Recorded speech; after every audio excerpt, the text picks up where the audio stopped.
అందరికీ నమస్కారం. గౌరవనీయులు మన వర్కింగ్ ప్రెసిడెంట్ గారు కేటీఆర్ గారు, అదేవిధంగా పెద్దలు హరీష్ రావు గారు, వేదిక మీద ఉన్న ప్రతిపక్ష నాయకుల కౌన్సిల్లో మసంచారి గారితో పాటు వేదిక మీద ఉన్న పెద్దలందరికీ, వేదిక ముందున్న సోదరులకి సోదరిమణులకి పత్రికా సోదరులకు అందరికీ నమస్కారాలు.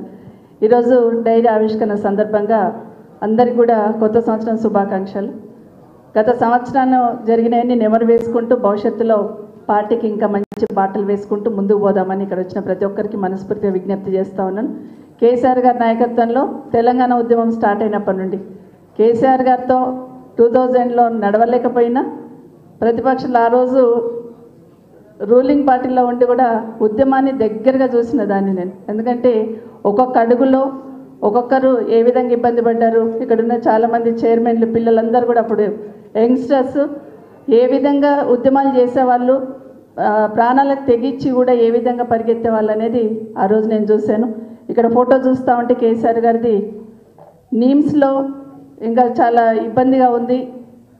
మనం తెలంగాణ ఇవ్వకపోతే అసలు కేసీఆర్ గారికి చాలా డేంజర్గా ఉంది అన్నప్పుడు ఆ రోజు ప్రభుత్వం తరఫున నేను వెళ్ళాను నీమ్స్కి. కుటుంబ సభ్యులందరూ కూడా అక్కడ ఉన్నారు.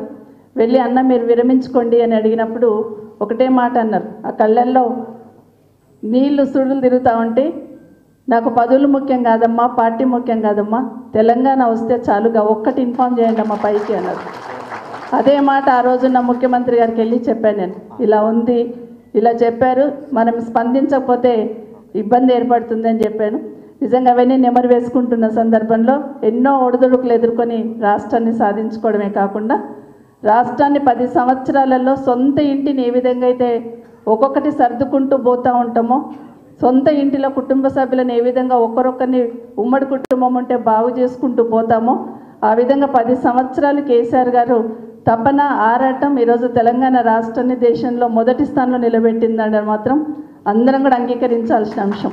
ఒకటి ఆలోచిస్తూ ఉంటే ఇలా స్కీమ్స్ అని చదువుతూ ఉంటే ఒకప్పుడు బతుకమ్మ వదిలిపెట్టాలంటే చెరువులలో నీళ్ళు ఉండకుండా మనకు బకెట్లలోనో లేకపోతే ఇంకెట్లనో వదిలిపెడుతుంటే అసలు వదిలిపెట్టకుండా చెరువు గట్టును వదిలేసి వస్తుంటే, అట్లాంటిది ఒక విజన్తో చెరువులన్నీ కూడా ఎట్లా బాగు చేసుకోవాలని ఒక విజన్తో కానీ ప్రతి నీటి చుక్కను ఒడిసి పట్టుకొని వ్యవసాయానికి ఏ విధంగా అందించాలని ఆలోచన కానీ కేసీఆర్ గారు చేశారు. కాబట్టి ఈరోజు పుష్కలమైన పంటలు పండిస్తూ బాగున్న తెలంగాణని ఒక సంవత్సరం నుండి వెనకకి తిరిగి చూస్తే సంవత్సరం నుండి ఏం జరిగింది, రాష్ట్ర ప్రభుత్వం ఏం చేస్తుందని ఆలోచిస్తే ఏ మూలకు పోయినా ఏ వర్గాన్ని కదిలించినా ఎవరిని కదిలించినా కూడా కళ్ళ నుండి నీళ్లు మనసులో నుండి బాధను వెళ్ళగక్కుతున్నారు తప్పిస్తే ఈ ప్రభుత్వం బాగుంది భరోసాగా ఉన్నామని ఆలోచన మాత్రం ఒక్కరు కూడా చేయట్లేదు అనేది వాస్తవం.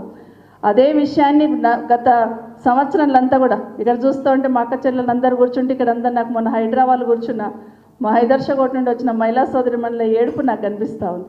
నిజంగా రోజు వాళ్ళు ఇక్కడికి వచ్చి ఒకరొకరు ఏ విధంగా బాధపడ్డారనేది చూస్తున్నాం. అట్లాంటి ప్రతి దాంట్లో మేమున్నామని భరోసా కేసీఆర్ గారి నాయకత్వంలో కేటీఆర్ గారు కానీ హరీష్ రావు గారు కానీ మిగతా అందరూ కూడా కల్పించే ప్రయత్నం చేసిన విషయాన్ని ఒకసారి గుర్తు చేసుకుంటూ అది నిజంగానే తట్టుకోలేక ఈరోజు ఈ ప్రభుత్వం ఏదో ఒక రకంగా మాట్లాడుతున్న గొంతులని ముందుండి నడిపిస్తున్న నాయకులను ఇబ్బంది పెట్టాలనే ప్రయత్నం చేస్తున్న విషయాన్ని మనం గమనిస్తూ ఉన్నాం. పెద్దలు ఈశ్వర్ గారు చెప్పినట్టు ఖచ్చితంగా ఎట్లాంటి ఒడిదుడుకులు వచ్చినా కూడా ఒకరొకరు ఒక కేసీఆర్ లాగా తయారై ఖచ్చితంగా ఈ ప్రభుత్వానికి బుద్ధి చెప్తూ ప్రజలకు భరోసా ఇస్తూ ప్రజలకు అండగా ఉంటూ పార్టీకి ముందుండి నడిపించాల్సిన బాధ్యత ప్రతి ఒక్కరి మీద ఉంది. ప్రతి ఒక్కరి కింది స్థాయి మెంబర్షిప్ తీసుకున్న ఒక అభిమానితో పాటు కార్యకర్తలందరి మీద కూడా ఉందని కూడా మరొకసారి మనవి చేస్తూ, మనందరికీ తెలుసు కేటీఆర్ గారిని ఏ విధంగా ఇబ్బంది పెట్టాలనుకుంటున్నారు. ఒకసారి మనం అందరం గమనిస్తే ఒక్కసారి కాంగ్రెస్ పార్టీ ప్రభుత్వం గ్రాఫ్ పడిపోతుంది అన్నప్పుడు మెల్లిగా ఫోన్ ట్యాపింగ్ అంటారు. అక్కడ ఏముంటుంది, ఒక రోజంతా చర్చ నడిపిస్తూ ఉంటారు. ఎక్కడైనా ఇబ్బంది అవుతుంది ప్రభుత్వానికి అన్నప్పుడు కాళేశ్వరం అని తీసుకొస్తూ ఉంటారు. ఏదో ఒక రకంగా డైవర్ట్ చేయాలి. డైవర్షన్ పాలిటిక్స్ అనేది మనం కాదు, కింద గ్రామీణ ప్రాంతాలలో పెద్దమ్మలు మాట్లాడుతున్నారు. ఒకటి మాట్లాడుతుంటే ఇంకోటి తీసుకొచ్చి పెడతాడు ఈయన అని చెప్పి ఏదైనా చదువుకోలేని పెద్దమ్మలు కూడా తిడుతున్న విషయాన్ని మనం గమనిస్తూ ఉన్నాం. ఏదో ఒక రకంగా డైవర్ట్ చేయాలనే ప్రయత్నం. మొన్నైతే రైతు భరోసాకు సంబంధించి ప్రశ్నిస్తారని ఒకే ఒక దాన్ని డైవర్ట్ చేయడానికి కేటీఆర్ గారి కేసులు కూడా ముందు తీసుకొచ్చిన విషయాన్ని మనం గమనిస్తూ ఉన్నాం. మనందరికీ తెలుసు ఆ కేసులో ఏమీ లేదని. నా మనవాడు 10 years ఉంటాడు. వాడు నిన్న టీవీలో చూస్తూ కేటీఆర్ గారి గురించి చూస్తున్నప్పుడు ఎందుకు అరెస్ట్ చేస్తారు నాని అని అడిగాడు.